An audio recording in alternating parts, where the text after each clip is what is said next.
প্ৰথমে যি বানপানীৰ যি ভয়াৱহ পৰিস্থিতি গ'ল, এতিয়া পানী অলপ কমিছে। আমি জলেশ্বৰ সমষ্টিৰ ধুমেৰঘাট মণ্ডলৰ উদ্যোগত আমি আজি জলেশ্বৰ সমষ্টিৰ কেইটামান চৰত ভিজিট কৰিছিলোঁ। তাৰ মাজত আছে কদমতলা চৰ, বাটাপাৰা চৰ, কুকচা বিটা চৰ, উত্তৰ হাতবেন্দি, টান ভিটা চৰ, ৰোৱাৰ ভিটা চৰ আৰু এনেকৈ দি আহি পুৰা ভিটাত অলপ মই নামিছিলোঁ। তাতে অলপ ল'ৰা ছোৱালী পাইছিলোঁ। তাতে আমি দেখা পাইছোঁ চৰত যিকেইটা চৰত আমি ভিজিট কৰিছোঁ, গোটেই চৰত আমাৰ অসমৰ সৰ্বকালৰ সৰ্বশ্ৰেষ্ঠ কৰ্মদক্ষ জনপ্ৰিয় মুখ্যমন্ত্ৰী আমাৰ সকলো শ্ৰদ্ধাৰ ডক্টৰ হিমন্ত বিশ্ব শৰ্মা ডাঙৰীয়া যেনেকৈ ডিব্ৰুগড়ত বান একদম পানীত নিজে নামি গৈ সন্মুখৰ পৰা বানপীড়িত ৰাইজৰ পৰা নেতৃত্ব দি ৰাইজৰ লগত মত বিনিময় কৰিছে, ৰাইজৰ সুখ দুখৰ খবৰ লৈছে আৰু যিমান সহায় সহযোগিতা কৰিবলৈ তেখেত আশ্বাস দিছে। সেই ঠিক তেনেকৈ আজি আমি চৰ অঞ্চলত দেখিছোঁ, চৰবিলাকত দেখিছোঁ টিউবৱেলৰ 4-5টাকৈ টিউবৱেল আছে আপোনাৰ এই প্লেটফৰ্মত। তাৰপিছত আপোনাৰ ইউৰিনেল আছে। তাৰপিছত ৰাইজে আমাক জনাইছে খাদ্য সামগ্ৰী পাইছে, পশু খাদ্য পাইছে। মানে চৰকাৰৰ ফালৰ পৰা যিমানখিনি চৰকাৰে এলটমেণ্ট দিছে সকলোখিনি ইতিমধ্যে পাইছে। ৰাইজে আমাক খুব ভাল পাইছে। ৰাইজে কৈছে মাননীয় মুখ্যমন্ত্ৰীক ধন্যবাদ জনাইছে যে আমি ইয়াতে চৰকাৰী সকলো ধৰণৰ সহযোগিতা পাইছোঁ। কিন্তু এই ক্ষেত্ৰত আমি ৰাইজে আমাক জনাইছে যে স্থানীয় বিধায়ক আমাৰ খবৰ লোৱা নাই, আমি সেইবিলাকত আমি নাযাওঁ। কিন্তু দুখৰ কথা এইটোৱে যে ৰাইজে আমাৰ ধুবুৰী লোকসভাৰ আমাৰ যিজন MP মাননীয় ৰকিল হুছেইন ডাঙৰীয়া, তেখেতক 10 লাখতকৈ অধিক ভোটত তেখেতক উইন কৰিছে। গোটেই ভাৰতবৰ্ষত প্ৰায় প্ৰথম স্থান দখল কৰিছে বুলি আমি জানো। আমি মানে তেখেতক দাবী জনাইছোঁ যে যিখিনি ৰাস্তা ঘাট এতিয়া পানী কমি গৈছে, ৰাস্তা ঘাট বেয়া হ'ব আৰু কিছুমান ঠাইত আমিও টাচ কৰিব পৰা নাই। তাৰপিছত এতিয়া আমি তেখেতক অনুৰোধ কৰিছোঁ যে তেখেতক হিয়া উজাৰি দখৰি ল'ব হোৱাৰ মুছলমান মানুহখিনি ভোট দিছে, সকলোৱে দিছে। এতিয়া তেখেতক অনুৰোধ জনাইছোঁ, তেখেতে যিহেতু দখৰি লোকত 11টা সমষ্টি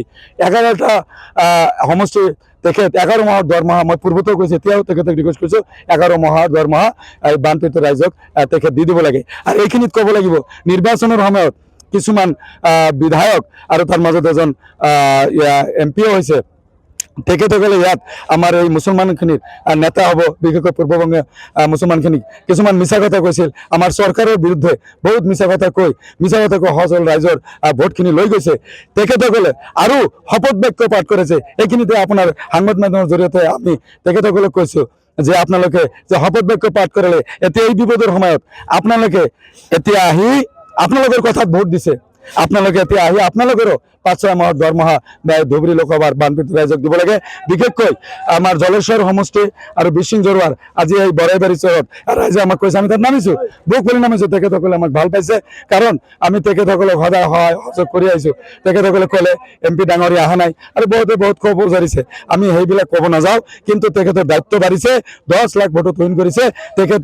সেই নাম, এই 10 লাখ ভোটৰ যি মৰ্যাদা তেখেত ধুবুৰী লোকসভা এই মানুহখিনি এই বানপীড়িত ৰাইজক 11 মাহৰ দৰমহা দি তেখেতৰ এই দাঙি ধৰক, এই ভোটৰ নিদৰ্শন দাঙি ধৰক যেনে ৰাইজৰ লগত আমি আছোঁ। আৰু এইখিনিতে মাননীয় মুখ্যমন্ত্ৰী ধন্যবাদ জনাইছোঁ। তেখেতে অসমৰ সকলো জাতি জনগোষ্ঠী সকলো ভাষা ভাষীৰ যিমান মানুহ আজি চহৰ অঞ্চলত বানপীড়িত ৰাইজক সকলো শ্ৰেণীৰ ৰাইজক তেখেত সহায় কৰিছে। ধুবুৰী এই ক্ষেত্ৰত ধুবুৰী আয়ুক্ত ডাঙৰীয়াক আমি ধন্যবাদ জনাইছোঁ, চাৰ্কেল অফিচক ধন্যবাদ জনাইছোঁ।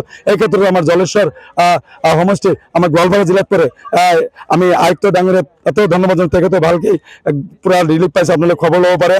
তাৰপিছত চাৰ্কেল অফিচক ধন্যবাদ দাঙি ধৰিছোঁ। সকলো প্ৰশাসন বিভাগত আমি ধন্যবাদ জনাওঁ। সকলো চৰকাৰৰ সকলো প্ৰশাসন বিভাগ ৰাইজৰ লগত আছে, সহায় সহযোগিতা কৰি আছে। সমস্যাত কিছুমান ঠাইত এতিয়াও সমস্যা আছে, যে তেখেতসকলে কৈছে যে চাওক ছাৰ, আমি এই পানী যেতিয়া কমি যাব তেতিয়া বেমাৰ আজাৰ হ'ব, ব্লিচিং পাউডাৰ যাতে আমি পাওঁ। তাৰপিছত কিছু পশু খাদ্য, ইয়াতে বহুত পশু আছে, খাদ্য আৰু দাঙি ধৰিব লাগে, বিশুদ্ধ খোৱা পানী দিব লাগে। আৰু কিছুমান সমস্যাৰ কথা কৈছে, যিবিলাক ৰাস্তা ঘাট ভাঙি যাব, এই ৰাস্তা ঘাট মেৰামতি কৰিব লাগে। বহুত ধৰণৰ সমস্যা কৈছে। নিশ্চয় আমি চৰকাৰক অৱগত কৰিম, যিখিনি সমস্যা আছে আমি চৰকাৰৰ ফালৰ পৰা যাতে পৰ্যবেক্ষণ দিব পাৰিম। আৰু চবতকৈ ডাঙৰ কথা, এই বানপানীত বা এই ব্ৰহ্মপুত্ৰ গৰাখণ্ডত যিবিলাক মানুহৰ ঘৰ ইতিমধ্যে নদী উঠাই লৈ গৈছে, সেই মানুহখিনি যাতে ঘৰ পায় আৰু যিখিনি সিহঁতৰ ক্ষতিৰ সন্মুখীন হৈছে বন্য শস্যৰ পৰা আৰম্ভ কৰি মৰাপাট সকলোখিনি যাতে চৰকাৰৰ ফালৰ পৰা সিহঁতে চৰকাৰৰ বা সাহায্য পায়, এইখিনি ক্ষেত্ৰত আমি ৰাইজক সকলো ধৰণৰ সহায় দিব পাৰিম আৰু আমাৰ চৰকাৰ নিশ্চয় তেখেতসকলৰ লগত আছে। কিন্তু আপোনালোকে জানি দিয়ক যে যিবিলাক ইয়াতে জনপ্ৰতিনিধি যি দলৰ আছে তেখেতসকলে বন্যকেন্দ্ৰ ৰাইজৰ ওচৰত আহিব লাগে আৰু তেখেতসকলক সকলো ধৰণৰ সহায় কৰিব লাগে। এই ক্ষেত্ৰত ৰাজেন্দ্ৰ চৌধুৰী তেখেত 1 বছৰৰ দৰমহা তেখেত এই বিচিংজৰীয়া চহৰত দি দিব লাগে, এই সমষ্টিত দিব লাগে।